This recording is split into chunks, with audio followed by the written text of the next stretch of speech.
Hi, welcome to our channel వదినా mother vlogs. Pallipatti అంటే అందరు ఇష్టంగా తింటూ ఉంటారు కదా.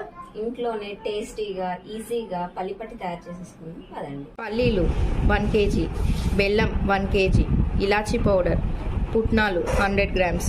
స్టవ్ వెలిగించుకొని ప్యాన్ పెట్టేసుకుందాం. ఇందులో పల్లీలు వేసుకుందాం.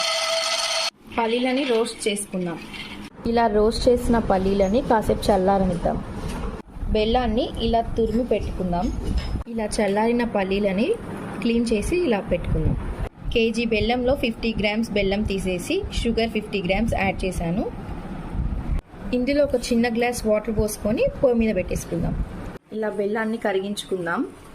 ఇలా దగ్గరికి బబుల్స్ లాగా ఉడికాక స్టవ్ ఆఫ్ చేసుకుందాం. ఇందులో కొద్దిగా ఇలాచీ పౌడర్ వేసుకుందాం. పాకంలో పల్లీలు వేసుకొని మిక్స్ చేసుకుంటూ ఉన్నాం.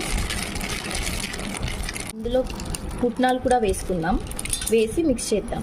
ప్లేట్లో నెయ్యి రాసుకొని ఆ మిశ్రమాన్ని అందులో వేసుకుందాం. ఇలా ప్లేట్లోకి తీసుకున్న పల్లిపట్టిని కాసేపు చల్లారనిద్దాం.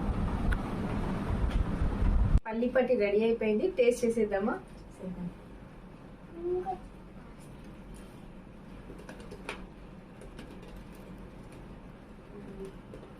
చాలా బాగుంది. వీడియో మీకు నచ్చినట్టయితే please do like, share and subscribe our channel వదినా మదర్ వ్లాగ్స్.